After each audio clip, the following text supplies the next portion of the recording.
Gunpowder, one of the most important inventions in human history. It changed the way people hunted, fought wars, and built empires. But many people don't know how gunpowder was made in the first place, or even that it was accidental. And so let's take a look at how the Chinese created gunpowder, how they made the first guns, and how this powerful invention spread to other parts of the world. The story of how China created gunpowder begins over 1,000 years ago during the Tang Dynasty, around the 9th century. At that time, Chinese alchemists were experimenting with different natural materials. They wanted to find a way to live forever, so they mixed all kinds of ingredients, hoping to create a special elixir. During one of these experiments, they combined saltpeter, also known as potassium nitrate, with charcoal and sulfur, and when they mixed these three things together and heated them, the result was a fast-burning powder. This was the first form of gunpowder. Now, at first, they didn't quite understand what they had made. The mixture would create bright flashes, smoke, and sometimes even explosions. And so, even though the goal was immortality, to create an elixir of life, what they had actually made was the world's first explosive. While it wasn't as explosive as today's gunpowder, it still was the first example. Now, the reason why we know all of this comes from a couple of texts. The first is, and I might butcher the pronunciation, is the Taishan Shenzhou Jindan Midui text written in 808, which mentions a formula composed of 6 parts sulfur to 6 parts saltpeter to 1 part birthwort herb. And then 50 years later, we get another text called Jinyuan Miao Dao Lao Yu, mentioning a gunpowder-like formula. But it's not until the 11th century that the text Wu Jing Zhong Yao gives a complete chemical formula. It was more incendiary than explosive, but definitely more like the modern gunpowder than the previous two. And so after all of this, the Chinese started to understand that this new powder could be quite useful, and not just to burn their house down. By the 10th century, they began using it in fireworks. These fireworks were mainly used for celebrations and religious events. The loud bangs and bright lights were thought to scare away evil spirits. As time went on, people realized that gunpowder could also be used in war, and that's when everything started to change. See, as the Chinese began experimenting more and more with gunpowder, they quickly saw its potential beyond just fireworks. By the Song Dynasty in the 10th to 11th century, Chinese inventors and military leaders started to create new weapons that use this powerful powder. One of the first inventions was the fire lance. This was a simple weapon, a bamboo or metal tube filled with gunpowder and sometimes small bits of metal or ceramics. And then when ignited, it would shoot flames and sharp projectiles towards the enemy. While it doesn't look much like a modern gun, it was one of the first steps towards gunpowder-based warfare. But the Chinese didn't stop there. They also developed bombs made of paper or bamboo filled with gunpowder. They were thrown by hand or launched from catapults. There were also rockets, which were basically tubes of gunpowder attached to wooden sticks, and when lit, they would launch into the air and explode. These rockets were not really used to hurt the enemy, but more to surprise and scare the enemy. Moving to the 12th and 13th centuries, gunpowder weapons were becoming more and more advanced.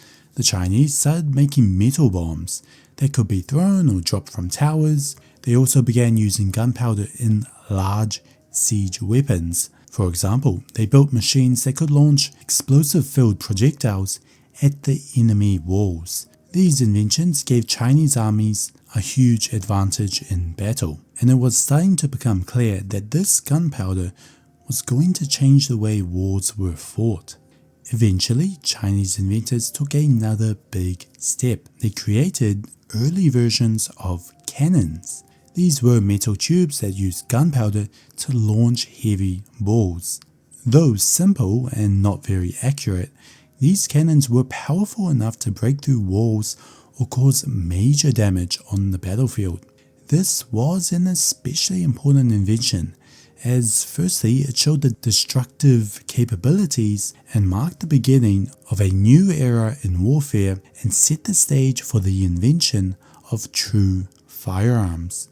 Now, as time went on, the Chinese continued to develop these gunpowder weapons, and eventually they created what we would recognize as some of the earliest guns.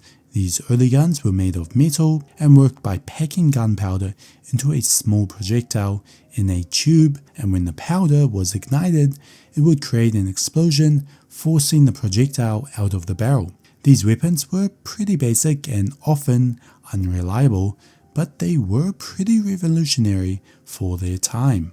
One of the earliest true guns was called the hand cannon. It appeared in China around the 13th century, and this hand cannon was a small, portable weapon that could be held or mounted. Soldiers would light the fuse to set off the gunpowder and fire the projectile. These hand cannons were the ancestors of modern rifles and pistols, and they changed the way battles were fought. Soldiers no longer had to rely on swords or bows.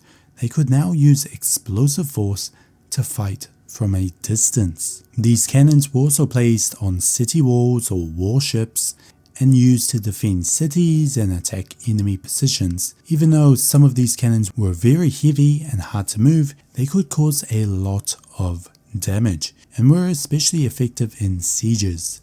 Over time, these cannons became bigger and bigger, stronger and more accurate. Now, these inventions, of course, didn't stay in China forever. They moved through trade routes like the Silk Road. Gunpowder and the knowledge of how to use it and create it began to spread. Chinese traders, travelers shared their knowledge with other cultures, and soon the secrets of gunpowder were being passed to the Islamic world and eventually to Europe. Once gunpowder reached the Islamic world, it quickly caught the attention of scientists, engineers, and military leaders. They began experimenting with it and improving its use in weapons. The Islamic empires played a key role in refining the technology and spreading it out even further west. Through trade, warfare, and cultural exchange, knowledge of gunpowder eventually made its way to Europe during the 13th, 14th centuries.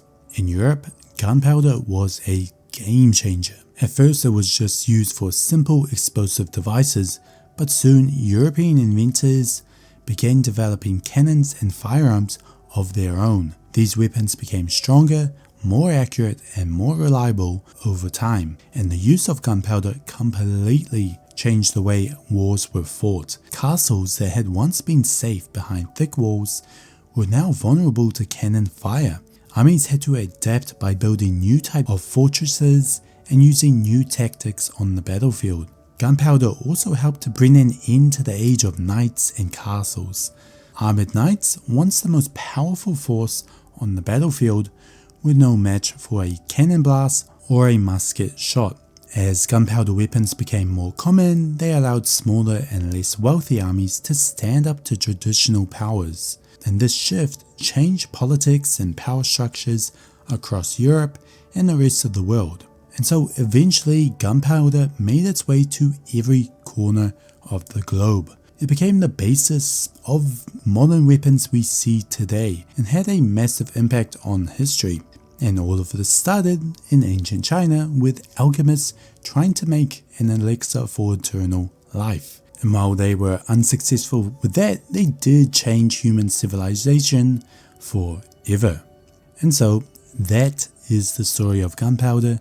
If you enjoyed this video, then leave a like, comment, subscribe, and I'll see you next time.